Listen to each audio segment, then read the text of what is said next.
Selamat sore, perkenalkan nama saya Bidari Hani Buditami, NPM 1910801074 dari S1 Aquakultur Universitas Tidar, yang mengambil course advokasi komunikasi kebijakan tentang project based learning yang saya angkat judulnya yaitu wisata perikanan Desa Ngeracek ketika pandemi. 1. Formulasi kebijakan. Yang tugas pertama merupakan pembuatan makalah. Pembuatan makalah tersebut saya susun dengan tema yang saya angkat. Wisata adalah piknik. Arti lain dari kata wisata adalah berpergian bersama-sama dan bersenang-senang.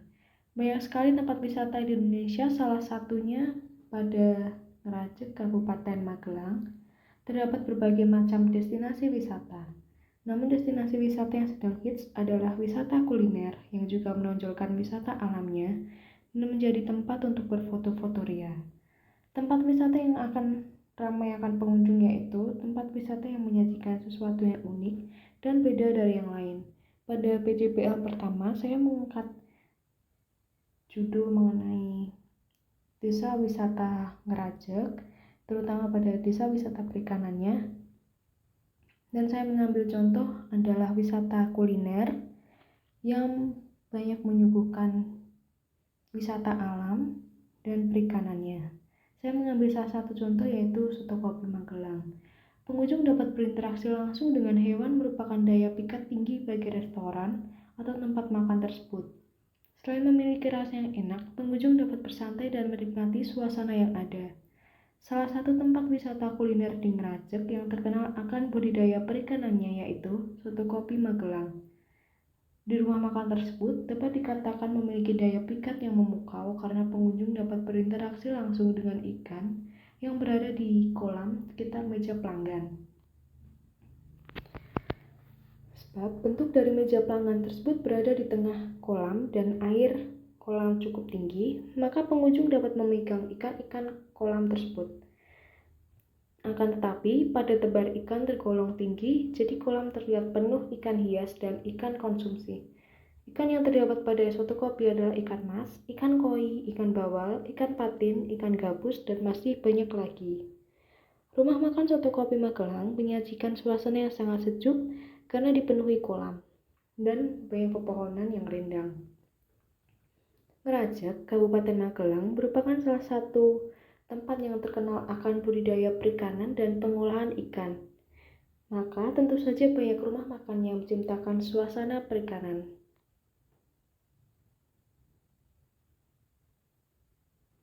Tugas kedua yaitu legal drafting.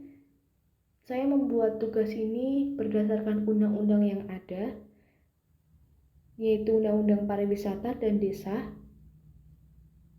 Akan tetapi berhubungan dengan tema yang saya angkat.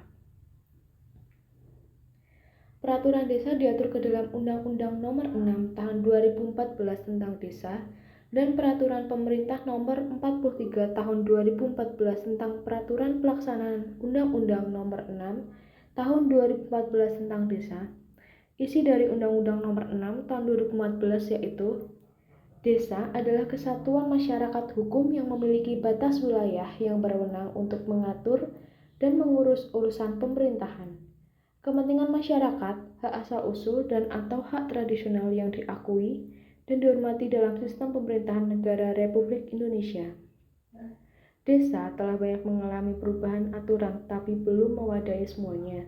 Sebagaimana banyak perubahan dalam sejarah pengaturan desa, telah ditetapkan beberapa pengaturan desa, yaitu Undang-Undang Nomor 22 Tahun 1948 tentang Pokok Pemerintahan Daerah, Undang-Undang Nomor 1 Tahun 1957 tentang Pokok-pokok Pemerintahan Daerah, Undang-Undang Nomor 19 Tahun 1965 tentang Desa Praja sebagai bentuk peralihan untuk mempercepat terwujudnya daerah 3 di seluruh wilayah Republik Indonesia. Undang-Undang Nomor 5 Tahun 1974 tentang Pokok-pokok Pemerintahan di Daerah, Undang-Undang Nomor 5 Tahun 1979 tentang Pemerintahan Desa, Undang-Undang Nomor 22 Tahun 1999 tentang Pemerintahan Daerah, dan terakhir, yaitu Undang-Undang Nomor 32 Tahun 2004 tentang Pemerintahan Daerah.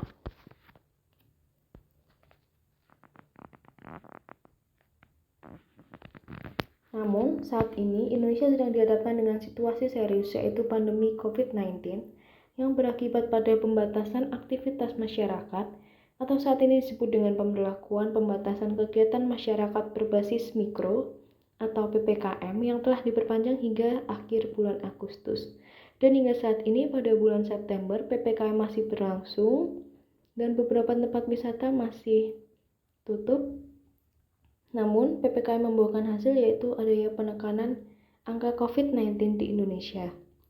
Instruksi Menteri Dalam Negeri Nomor 17 Tahun 2021 tentang perpanjangan pemberlakuan pembatasan kegiatan masyarakat berbasis mikro dan mengoptimalkan posko penanganan coronavirus (DISES) tahun 2019 di tingkat desa dan kelurahan untuk pengendalian penyebaran COVID-19.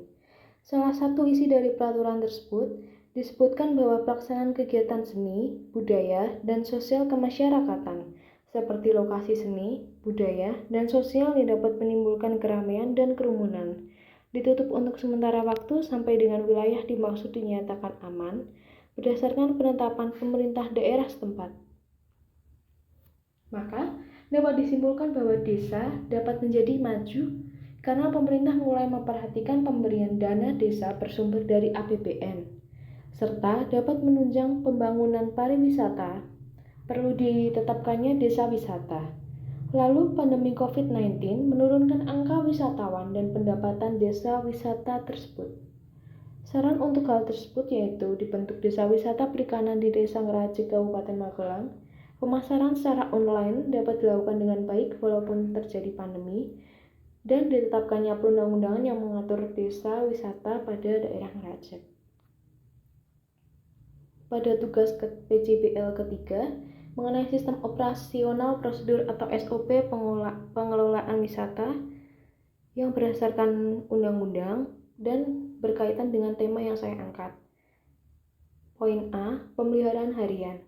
1. Perlu adanya perlakuan khusus pada tempat wisata, seperti kebersihan pada tempat makan, yaitu piring, gelas, sendok, garpu, dan lain-lain, serta lokasi tempat makan tersebut. Pemeliharaan kolam agar selalu bersih dan sehat. Lokasi yang telah dibuka sesuai dengan jam operasional wajib menerapkan protokol kesehatan ketat dan menyediakan hand sanitizer serta penyemprotan desinfektan setelah meja digunakan oleh pengunjung. Poin B, prosedur kedatangan. Pada tahapan ini dirancang untuk memastikan keselamatan pengunjung dan membuat tempat wisata menjadi lebih menarik. Terdapat peraturan seperti pemadam kebakaran, housekeeping, papan rambu instruksi, area kolam, tempat duduk di sisi kolam, dan susunan staf. Poin C, prosedur evakuasi darurat. Jika terdapat poin di atas yang tidak sesuai, maka dapat melaporkan kepada kepala staf atau manajer atau supervisor yang sedang bertugas. Poin D, yaitu prosedur operasional. Jika jam operasional sudah berlaku, seluruh staf memiliki tanggung jawab atas pengoperasiannya yang aman dan efisien. Semua operator bertanggung jawab kepada supervisor area. Poin E, keamanan kolam dan biota yang ada. A, tidak diperkenankan memasuki kolam. B, jangan mendekati kolam dan memberi makan ikan atau memancing ikan. C, pastikan tidak ada anak kecil yang terlalu dekat dengan air untuk menjamin keselamatan. Poin F, safety dan kebersihan. A, pastikan selalu siap sedia pelampung dan staf yang bisa berenang. B, terdapat ban di sisi kolam ikan. C, kolam tidak berlumut terlalu banyak, terutama pinggir atau sisi kolam. Poin G, area makan. A, area makan selalu terkontrol dan steril. Selalu tersedia desinfektan dan hand sanitizer. B, tidak diperkenankan membawa makan berat dari luar. C, tidak boleh membawa makanan pada kolam. Proyek keempat mengenai paper manajemen pemasaran. Saya mengangkat tema analisis mengenai pemilihan tempat wisata oleh anak muda sebagai tempat rekreasi. Dan saya melakukan beberapa wawancara yang akan saya bahas pada saat ini.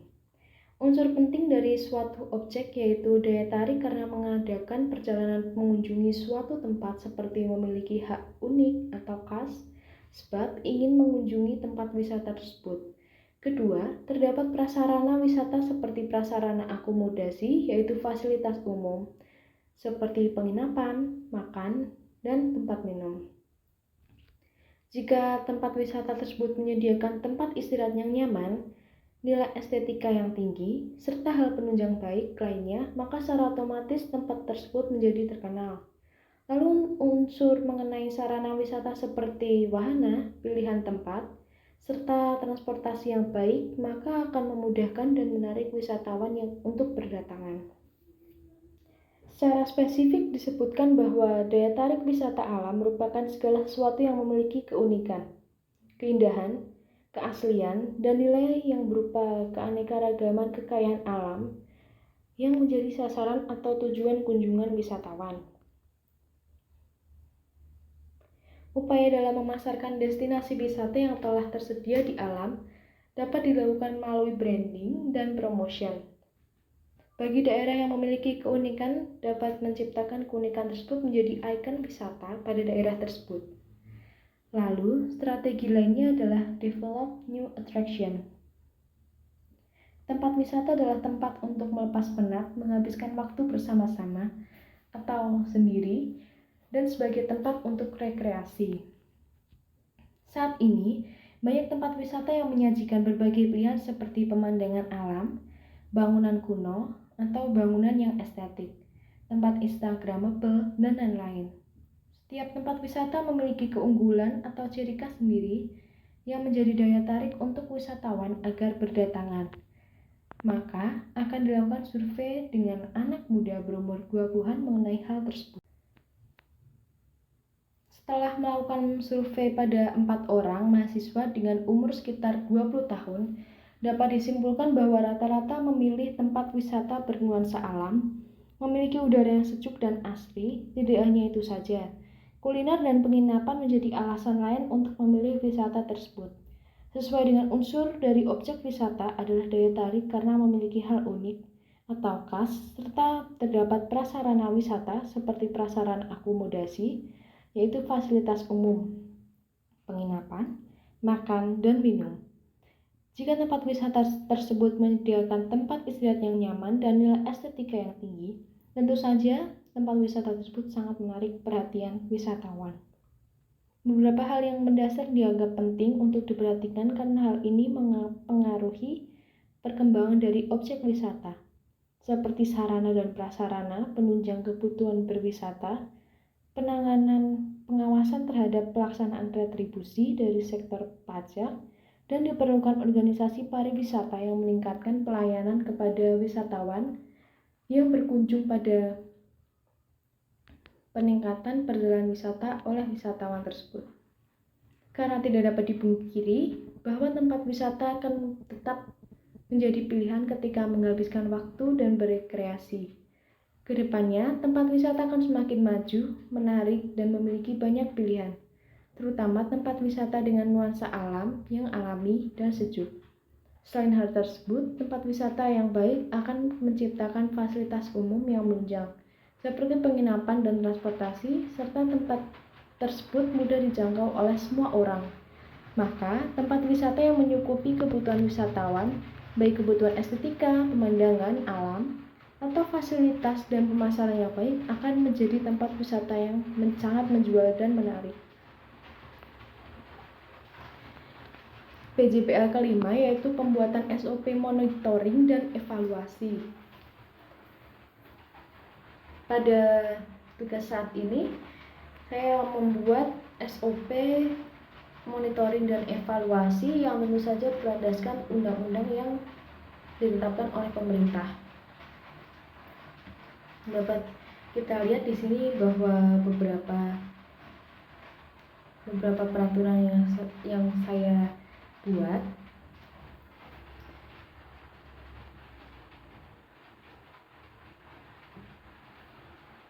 Mengenai membuat formasi pengumpulan data dan informasi kerja, menyiapkan dan menghimpun informasi kepada tiap bidang, menyusun data, menghimpun data, mengkoreksi dokumen, menandatangani dokumen, dan mengirim, mengandalkan dan mengarsipkan dokumen dan laporan monitoring dan evaluasi kerja. Di sini ada waktu, output, dan keterangan. Sekian presentasi dari saya terkait PJPL yang telah saya kerjakan. Terima kasih dan selamat sore.